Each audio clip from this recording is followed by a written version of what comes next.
Welcome to the Daily's Double Shot. I'm Joe O. And I'm Evelyn Osborne. No relation. First up, we hit the slopes with Husky Winter Sports. We talked to Tyrese Brushers, whose basketball career was cut short this past year. We talked to some UW students who actually accomplished something unlike the rest of you. Kara Parker talks about the kiteboarding club, the cooler version of windsurfing. The U-Pass goes from optional to mandatory. We talked to two UW students featured on the Playboys Girls of the Pac-10. And finally, we take a look at the legacy that Carly Henley's left behind. All coming up on the Daily's Double Shot. Ooh, what is that? Chinese. Yeah.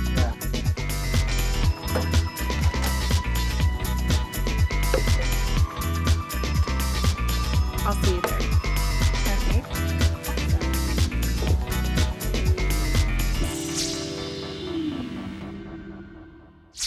Hey Joe, do you do any winter sports?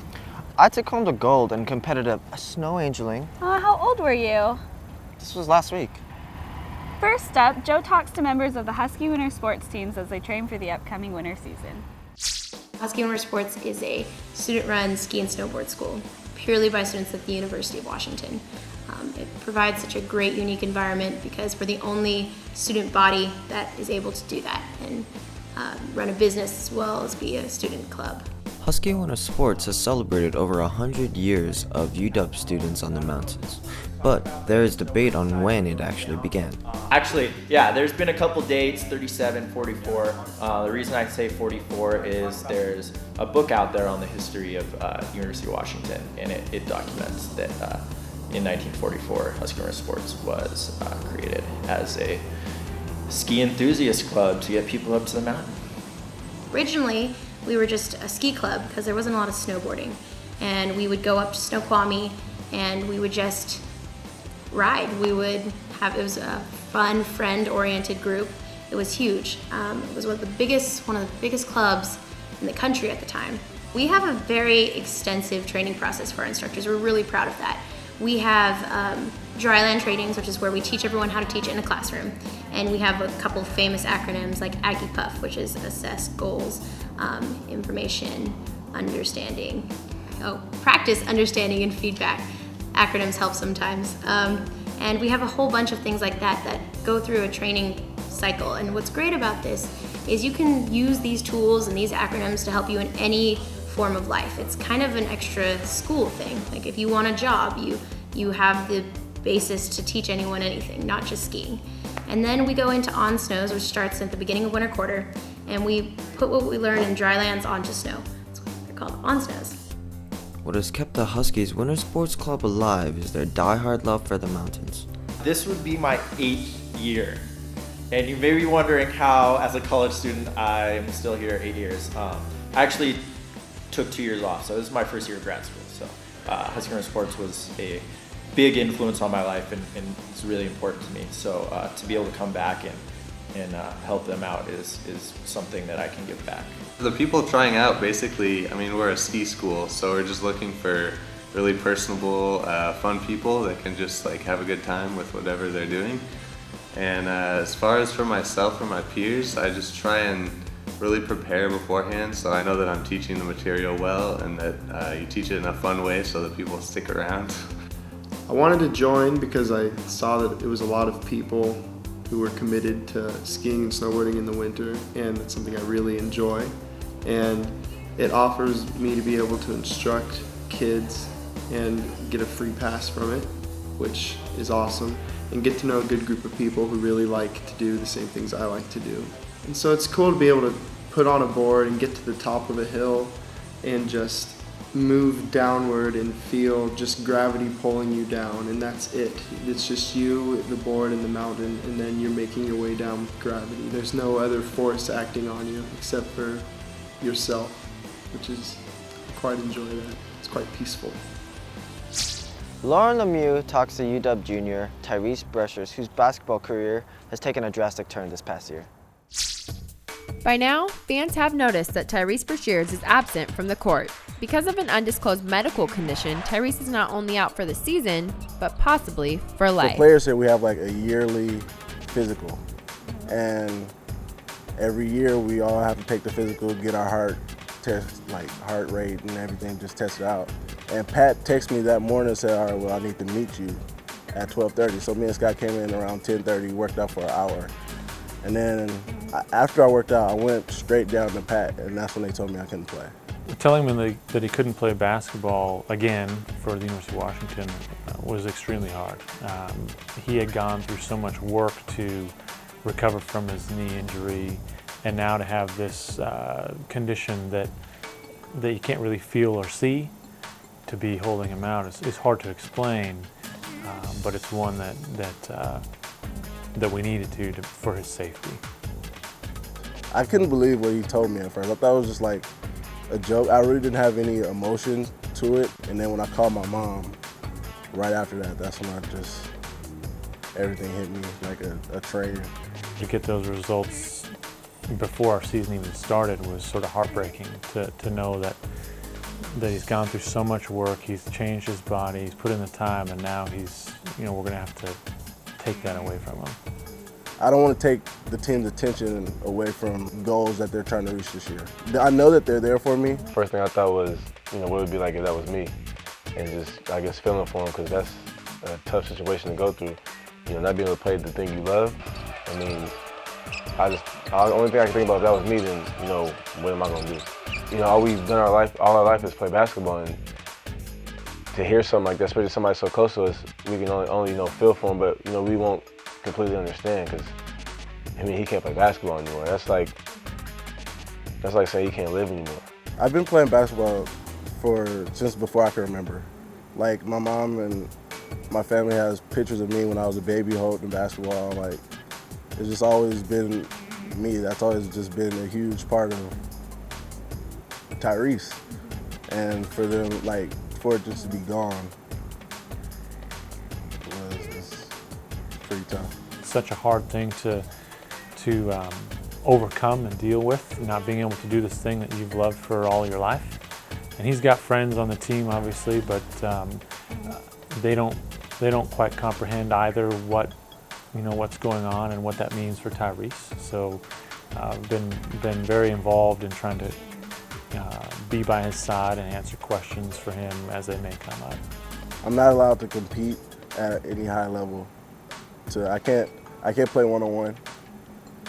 I can't do anything that'll push it. He is allowed to train within a certain heart rate maximum. It's been determined by some other, the consultant group that we have here at the hospital. But in terms of practice, he's not allowed to practice with us at all. He can shoot on his own, but he's got to be careful to manage his heart rate maximum. And we don't have many bigs now, and so now we only circulate through 3 of them maybe, and even I will have to play the post. So, not having him there changes matchups, changes, who's on the floor and stuff like that. So, yeah, it's a whole lot different. Honestly, I don't feel that the team needs me, but I need the team. Now, a word from our sponsors. They're not our sponsors. Then how are we paying for this show?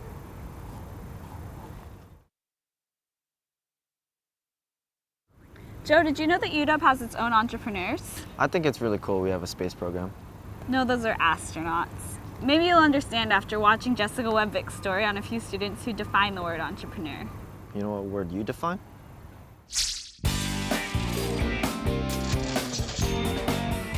What have you done today? Some students started their own businesses.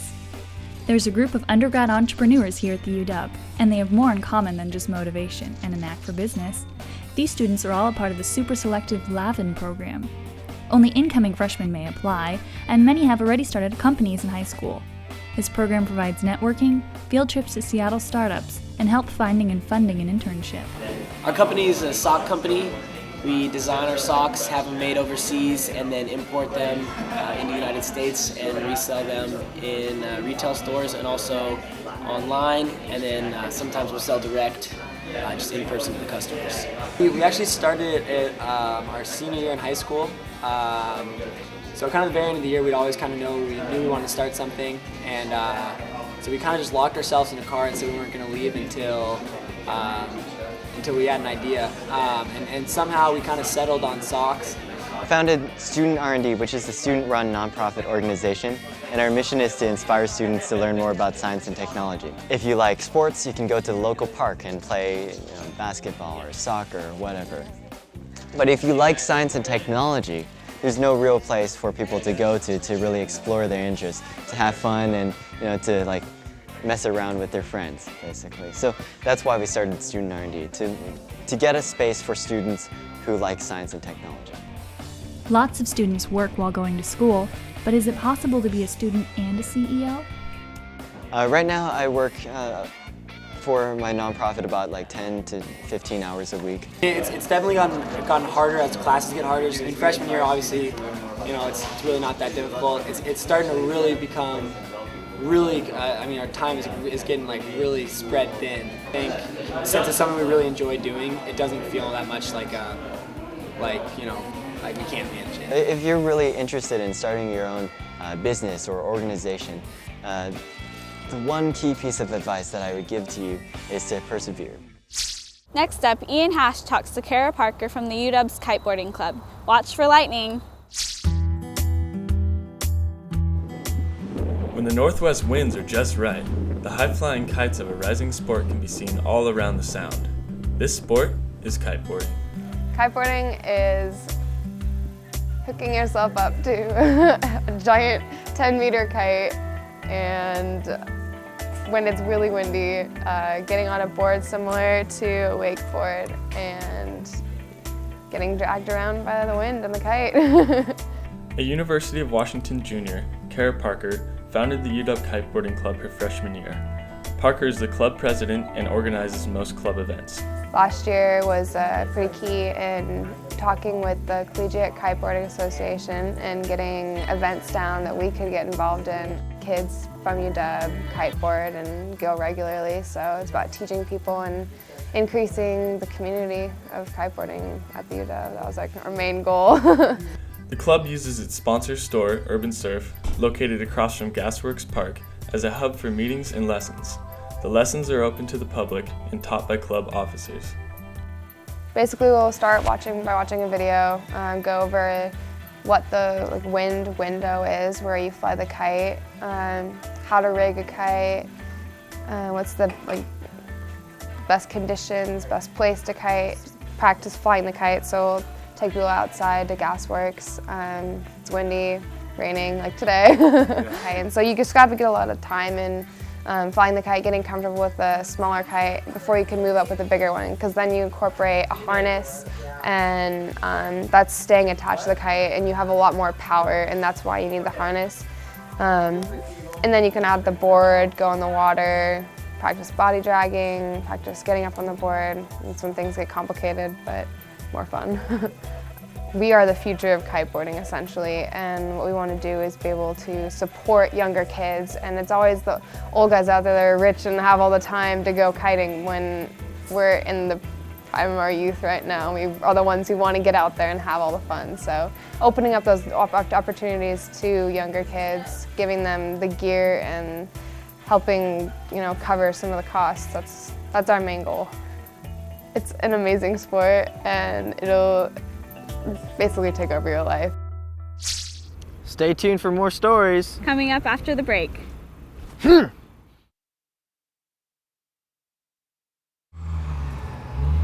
you're back. Hey Joe, can you find your U-Pass? Actually, now that I think about it, I don't even know where my wallet is. Well, next up, Austin Seidenthoff gets the scoop on the now mandatory U-Pass. The ASUW Student Senate recently passed a measure to lower the price of the U-Pass from around $100 to anywhere between $60 to $80. The catch? The U-Pass is now a mandatory cost for all students. It was looking at the U-Pass system as it currently is and found that it was unsustainable. The costs were going up significantly while the revenue was decreasing, and we simply weren't going to be able to keep having the U-Pass if we just kept trying to raise the prices. Since many people aren't buying it, the service which is necessary to many is in danger of being cut off, and so they're making the executive decision to make it a mandatory service. Well, I originally voted against the UPass legislation, mostly because I felt that $60 to $80 still wasn't low enough for me to feel that we could force 40,000 students who don't all use it to have to buy this UPass. I voted against it because I felt that those in the residence halls were the least likely to be using the UPass currently. The UPass should be optional because it's still an expense for students. As for me, it's very good. I love the UPass because I commute to school every day. It's the commuters that have to live significantly off campus who are going to benefit the most from making sure that they have guaranteed access to transportation. Overall, it saves students money, and specifically it saves some students a great deal of money. It makes it really possible to come to campus. And I also wouldn't say that people on campus don't benefit at all from it, because it does pay for the bike racks, for night ride, for the health sciences shuttle. There's a number of different services that people benefit from. It seems kind of silly to me that you should have to pay for it if you drive your car to school, if you don't actually ride the bus. Although I use it, so I'm cool with the price going down. Especially when kids have cars and they'll never use the bus or light rail. I mean, it's a good thing, but I don't think it's necessary to make it mandatory. Well, I think that the UPass, it's been really helpful for me using the bus system, and it would be nice to have the prices lowered. I understand some students don't use the UPass, so they want to send it back in, but I'm for them making it mandatory. People I actually don't understand is that the UPass works for not only the bus, but for the light rail, for the train. I think just like getting the idea that it's universal, will encourage people to park their cars to take the bus. The universal UPass will continue to be a hotly contested measure. Only time will tell if it's worth staying around. Arnold Tron talks to 2 UW students who were chosen out of 80 girls to be featured in the Playboy's Girls of the Pac-10. My roommate told me, her name's Lisa, but she told me that, Playboy's coming, and it was the next day, and I'm supposed to leave to LA to visit my sister, and I ended up canceling the flight and just trying out. I was surprised when I heard she was in Playboy. That lasted for about 6 to 8 seconds, and then I wasn't surprised anymore. Of everyone that I've grown up with, when I heard Playboy, I made a joke to myself that it might be Joy that tries out, and then I found out not only was she trying out, that she made it. So I did the whole audition thing, and then I eventually got a call saying they'd like to have me pose in the magazine, so it's pretty awesome. The official shoot was in Chicago, which they flew me out there couple days notice, here's your flight number, this is the plane, the time, where it's at, who's gonna pick you up. Flew us out to Chicago, and we got to stay in a hotel, and they provided everything for us. It was a really cool experience just because we got to get up and go, nothing. I didn't have to pay anything, which was really cool. It was a little fun trip to Chicago. It was a lot of fun. A lot of the people were young, the photographers, the editors, everyone. They're really fun. We listened to music while we were doing the shoot. I was rocking out to Beyonce. So it was a lot of fun. It wasn't serious, it wasn't quiet, it was a fun atmosphere. Told my mom, because my mom's kind of the one, and she kind of was torn. She was excited because I don't think she thought it would happen either, so when she found it was actually happening, I think she was really excited. But at the same time, we couldn't tell my stepdad because he is a little bit more conservative than me and my mom, and so we knew he would be really upset. He guessed that I was in Playboy because I said, "Dad, I was on TV today." And he's like, did you do some modeling? And I was like, no, well, kind of, if you want to call it that. And he's like, did you do Playboy? And I go, how'd you know? He's like, I watched it on the news. They said they were coming to UW to find a girl. And I was gonna ask you about that, but apparently you already did it. So my mom was really supportive of it, but eventually when my dad did find out, he wasn't very happy. And it's been a work in progress, but we're fine now, and he understands, so sort of. My mom wasn't too happy about Playboy. She's from Korea, so just the name itself kind of has that image of naked girls, and it's not exactly her type of thing, but she saw me on Como 4 when I did the jumping on the bed and the interviews, and she called me and she's like, I'm really proud of you. You looked great. You spoke really well, and I think it was a great interview.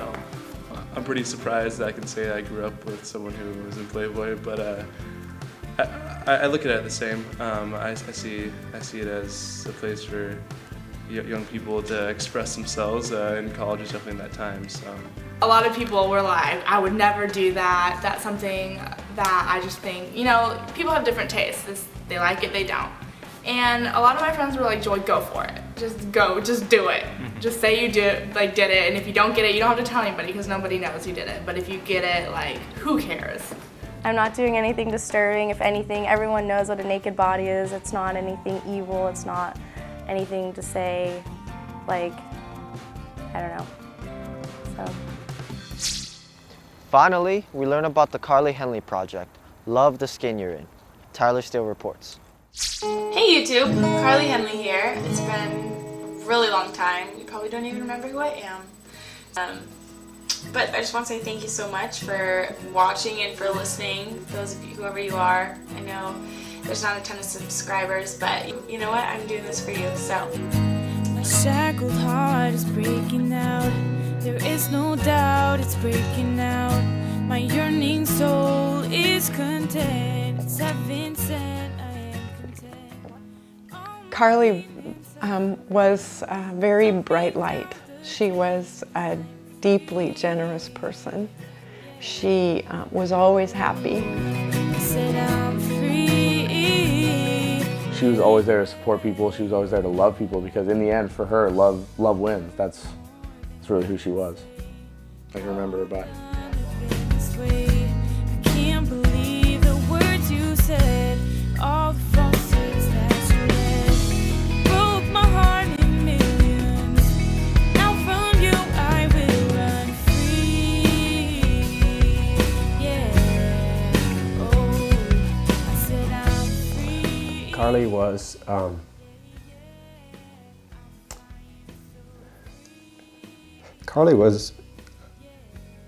a bright light everywhere she went.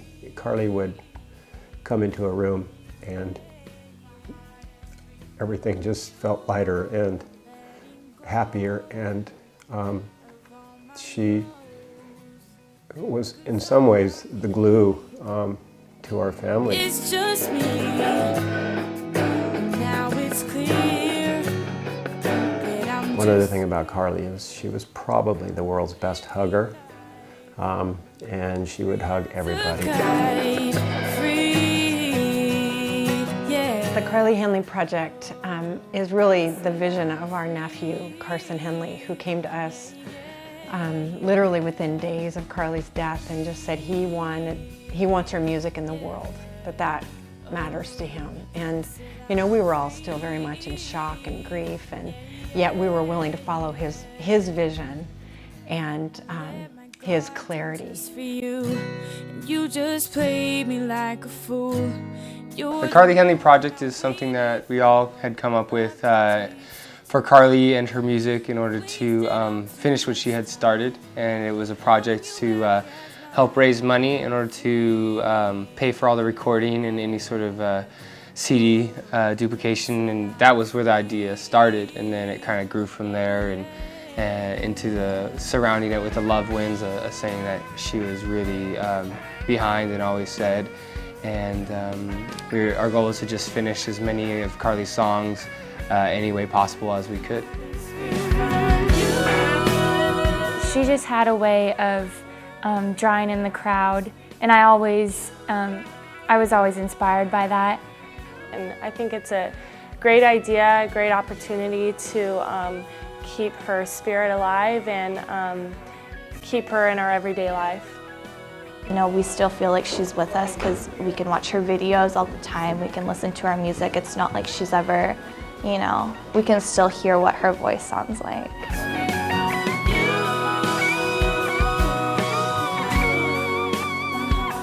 I know that what she would want is for all of us to be happy, and what she would want is for us to come together during the time and just use what she taught us to like continue her legacy. Carly's death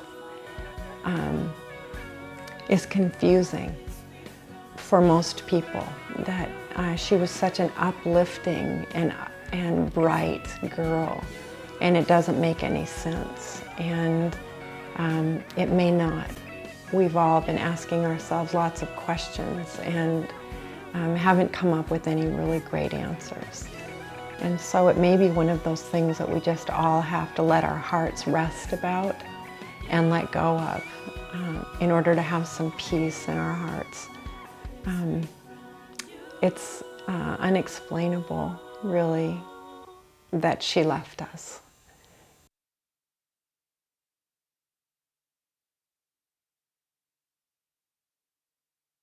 Thanks for watching this week's episode. Here's Evelyn Osborne. And this is Joe O. We'll see you next time on the Daily's Double Shot.